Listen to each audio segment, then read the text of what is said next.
Assalamualaikum warahmatullahi wabarakatuh. Perkenalkan, saya Hamidah. Saya berasal dari Lembaga SD Negeri Kertosari 01.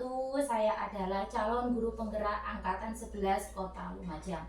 Pada kali ini saya akan melakukan wawancara kepada Kepala Sekolah SD Negeri Kertosari 01. Saya akan melakukan wawancara tentang pengambilan keputusan berbasis nilai-nilai kebajikan sebagai seorang pemimpin. Saya akan melakukan wawancara kepada Ibu Siti Fatimah SPD MM. Beliau adalah Kepala Sekolah SD Negeri Kertosari 01. Assalamualaikum Ibu. Assalamualaikum Bu Amita. Bagaimana kabarnya untuk hari ini? Alhamdulillah sehat. Bu Amita bagaimana? Alhamdulillah saya juga sehat Ibu. Saya akan melakukan wawancara tentang pengambilan keputusan yang berbasis nilai-nilai kebajikan sebagai seorang pemimpin. Ini adalah tugas saya sebagai calon guru penggerak angkatan 11. Saya harus memenuhi tugas ini karena ini termasuk kewajiban yang harus saya penuhi. Tentunya pernah mengalami dilema atau bujukan moral yang terjadi di lembaga Ibu. Tema atau bujukan moral yang Ibu temui itu seperti apa yang di lembaga itu? Iya Bu Ham. Tentang dilema dan bujukan moral ini sebagai pemimpin tentu kita sering menemukan, terutama di lembaga yang kita pimpin.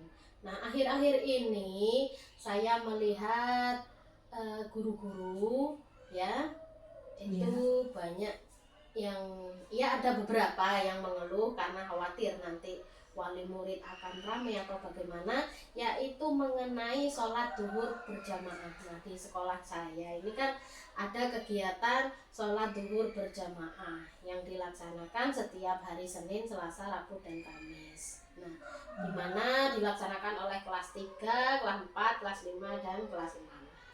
Nah, masalahnya secara visi, nah di visi sekolah kita itu adalah mencetak generasi yang beriman dan bertakwa kepada Tuhan Yang Maha Esa. Nah, di sini sendiri juga termasuk salah satu dari 6 profil pelajar Pancasila. Makanya misinya kita melakukan dengan kegiatan-kegiatan. Salah satunya adalah mengadakan kegiatan sholat duhur berjamaah. Seperti yang kita ketahui, dalam ajaran Islam, sholat duhur itu kan maksudnya sholat 5 waktu itu dilakukan tepat waktu ya. Tepat waktunya untuk duhur ini jam 11.30-an. Sedangkan kita harus memberikan pembelajaran pada jam seperti itu, masih harus memberikan pembelajaran pada murid, karena murid di SDN Kertosari 1 ini nanti pembelajaran berakhir pada jam 12. Nah, ketika ada kegiatan sholat duhur berjamaah jam setengah 12, kemudian adzan menggunakan pengeras suara, kemudian anak-anak itu masih mengambil wudhu dan lain-lain, sehingga sangat memakan waktu dan tentunya menimbulkan keramaian dan mengganggu kelas lain. Oleh karena itu guru kelas di kelas yang lainnya yang kebetulan waktu itu tidak melakukan sholat duhur berjamaah merasa keberatan atau merasa terganggu seperti itu. Bukan keberatan tapi terganggu dengan kebisingan yang dilakukan anak-anak yang melakukan kegiatan seperti itu. Nah, padahal itu sudah misi kita sesuai dengan visi yang ada di sekolah ini. Nah, saya di sini juga harus mempertimbangkan, ini termasuk dilema etika bagi saya. Bagaimana saya harus mengambil keputusan yang berdasarkan nilai-nilai kebajikan, di mana semuanya harus berdampak atau berpusat pada peserta didik seperti itu. Makanya saya mengumpulkan guru-guru, kemudian diambil keputusan nanti sholatnya sekiranya tidak mengganggu kelas lain yang masih sedang dalam proses pembelajaran. Nah, diputuskan waktu itu nanti sholatnya jam 12 setelah pembelajaran selesai, karena waktu duhur itu kan kira-kira sampai jam 2 lebih seperti itu. Ibu, selama ini bagaimana Ibu dapat mengidentifikasi kasus-kasus yang merupakan dilema etika atau bujukan moral? Ya, seperti yang kita ketahui, Bu Ham. Kalau dilema etika, di mana paradigmanya itu nanti kita di situ ada benar lawan benar seperti itu. Kemudian ada langkah-langkah dalam mengambil keputusan yang harus kita lakukan. Kalau tidak salah di situ ada 9 langkah, seperti itu. Kemudian untuk bujukan moral jelas sudah antara benar dan salah seperti itu. Baik Ibu, berarti kalau kita menemukan benar atau salah itu termasuk bujukan moral gitu? Iya, bujukan moral. Baik Ibu, ini kita lanjutkan nggih. Selama ini bagaimana Kak Ibu menjalankan pengambilan keputusan di sekolah Ibu, terutama untuk kasus-kasus di mana ada dua kepentingan yang sama-sama benar atau sama-sama mengandung nilai kebajikan? Iya, hal-hal yang saya lakukan dalam kasus sama-sama benar atau mengandung kebajikan, saya tentunya mengumpulkan pihak-pihak terkait. Nah, kebetulan seperti contoh tadi itu, maka saya akan mengumpulkan guru-guru, kemudian sekiranya tidak merugikan salah satu pihak, apalagi murid. Ya, jadi murid jangan sampai dirugikan. Seperti itu, kita kan fokusnya pada murid atau peserta didik seperti itu. Setelah itu saya minta pertimbangan mereka, artinya mereka ikut dilibatkan. Nah, saya minta pendapat bagaimana dan bagaimananya seperti itu. Kalau mereka ikut dilibatkan, insya Allah dalam pengambilan keputusan maka mereka akan bertanggung jawab, akan melaksanakan dengan penuh tanggung jawab seperti itu. Nah, bagus sekali Ibu. Nah, dengan jalan yang Ibu ambil yang sudah melakukan kolaborasi dengan berdiskusi dengan rekan sejawat yang ada di sini, dan juga ini untuk kepentingan murid kita agar murid kita itu bisa melakukan sesuai dengan kebutuhan mereka. Iya. Kemudian langkah-langkah atau prosedur seperti apa yang biasa Ibu lakukan selama ini? Langkahnya untuk dilema etika ya. Iya. Nah, untuk dilema etika itu dalam mengambil keputusan tentunya ada 9 langkah. Nah, seperti yang sudah kita pelajari bersama itu saya lakukan, dan saya tidak melakukannya sendiri, artinya saya melibatkan orang lain.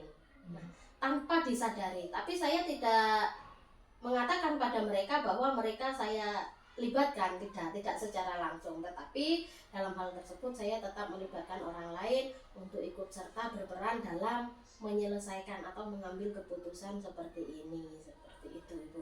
Baik Ibu, berarti Ibu akan menelaah dulu gitu masalah yang di kasus yang Ibu temui, kemudian Ibu akan melakukan kolaborasi dengan teman sejawat nanti biar keputusan itu diambil secara bersama gitu ya. Iya, seperti itu. Ya, baik, untuk selanjutnya Ibu, hal-hal apa saja yang selama ini Ibu anggap efektif dalam pengambilan keputusan pada kasus dilema etika? Ya, itu seperti yang saya katakan tadi, itu akan efektif kalau kita sudah mengetahui, oh ini dilema etika. Dilema etika itu kan sama-sama benar. Ya. Nah, ini akan ya benar lawan benar. Nah, ini akan efektif apabila saya melibatkan pihak yang terkait, pihak yang berkepentingan. Salah satu contoh tadi saya melibatkan guru kelas, kemudian murid juga. Nah, jadi murid itu memang perlu dipantau seperti itu. Kalau tidak dipantau, nanti kita kan tahu sendiri karena murid kita itu murid SD ya. Kalau hanya kita ngomong tanpa dipantau, tanpa kita ikut serta di dalamnya dalam kegiatan, mereka akan bertaburan kemana-mana seperti itu. Iya Ibu, berarti tujuannya Ibu tadi mengumpulkan murid, kemudian juga mengumpulkan rekan sejawat untuk berdiskusi, itu adalah untuk mengumpulkan fakta-fakta yang Bu ya. Iya, nanti biar kita bisa menguji apakah fakta itu benar lawan salah atau benar lawan benar. Untuk mencari alternatif atau solusi yang bisa ditemukan ya Ibu ya. Iya. Ini selanjutnya hal-hal apa saja yang selama ini merupakan tantangan dalam mengambil keputusan pada kasus dilema yang merupakan tantangan itu? Tantangannya itu satu, karena saya melibatkan guru ya. Iya.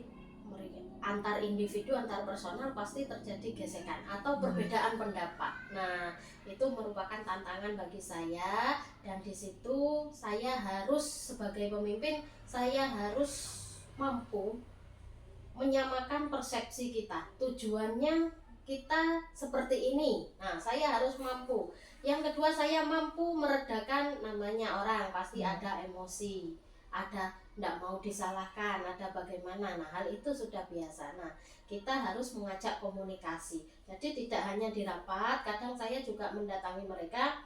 Maksudnya seperti ini loh yang saya maksudkan tadi. Oh, maksudnya rekannya Anda tadi berbicara seperti ini, begini loh. Nah, seperti itu saya jelaskan. Jadi saya datang individu. Ya memang saya tidak menyampaikan tujuan saya seperti ini modern. Ya, saya sampaikan dalam percakapan-percakapan santai, kadang di kantor, tepat lagi sendirian, saya datangi, saya ajak ngomong, kadang di kelas, kadang di ruang mana saja saya ajak ngomong seperti itu. Jadi supaya tidak terjadi salah paham, karena kalau sudah salah paham nanti saya juga, yang ketiga ini Bu Ham, saya sering menekankan kepada teman-teman sudah tidak usah suudon, kita di sini sama-sama bekerja, kita keluarga, saling menghargai. Yang penting tujuannya satu, adalah untuk peserta didik atau untuk murid, seperti itu. Benar sekali Ibu ya, kita memang tugas kita adalah mengajar untuk anak didik, berarti kebutuhan anak didik harus kita penuhi gitu ya. Iya.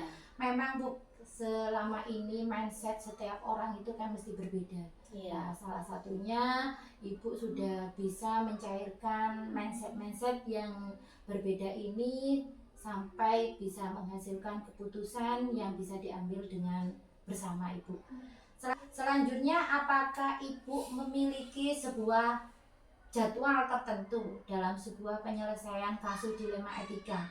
Apakah Ibu langsung menyelesaikan di tempat atau memiliki sebuah jadwal tersendiri untuk menyelesaikannya? Seperti yang Ibu tadi ceritakan itu, Ibu mau memanggil rekan sejawat, terus kemudian bentuk atau prosedur seperti apa yang akan Ibu jalankan?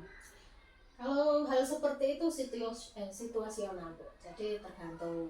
Kalau misalnya seperti saat ini ada ANBK, saya tidak mungkin karena ada jadwal-jadwal, ada hal misalnya ada sulingjar harus dikerjakan hari ini. Nah, saya tunda dulu, situasional.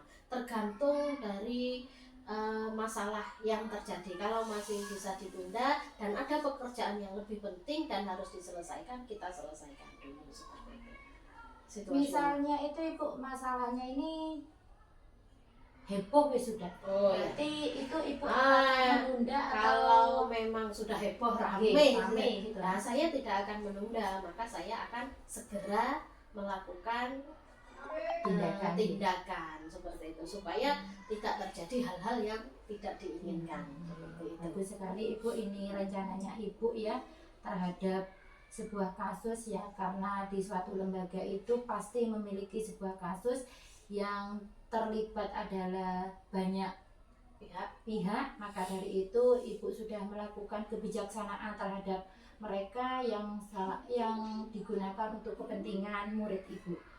Kemudian adakah seseorang Ibu atau faktor-faktor apa yang selama ini mempermudah atau membantu Ibu dalam pengambilan keputusan? Tentunya ada yang membantu ya. Yang pertama adalah situasi dan kondisi di sekolah ini, di mana saya sering mengatakan kepada rekan-rekan bahwa sekolah ini adalah keluarga kedua bagi kita. Nah, sehingga di sini terjalin sistem kekeluargaan seperti itu. Akhirnya dengan adanya kekeluargaan ini tentunya sangat membantu saya dalam mengambil keputusan. Selain itu, saya juga minta bantuan rekan saya, kepala sekolah lain, apabila ada masalah-masalah yang agak berat sedikit seperti itu, saya minta pertimbangan mereka. Dan yang ketiga, saya kan juga punya atasan. Di sini saya kan bekerja ya sebagai leader, saya sebagai kepala sekolah, saya punya atasan saya pengawas. Saya juga meminta pertimbangan beliaunya sebagai atasan saya atas tindakan atau kebijakan-kebijakan yang saya ambil seperti itu. Bagus sekali Bu ya, ini faktor yang mendukung ya untuk pengambilan keputusan. Ibu sudah melibatkan pihak dari lembaga sendiri, kemudian juga melibatkan kepala sekolah lain untuk berkolaborasi penyelesaian masalah, dan juga ibu sudah berkolaborasi dengan atasan ibu untuk mencapai kebijakan-kebijakan yang akan diterapkan di lembaganya ibu. Baik Bu, ini adalah pertanyaan terakhir dari wawancara kita, nggih. Dari semua hal yang telah Ibu sampaikan, pembelajaran apa yang dapat Ibu petik dari pengalaman Ibu dalam mengambil keputusan dilema etika?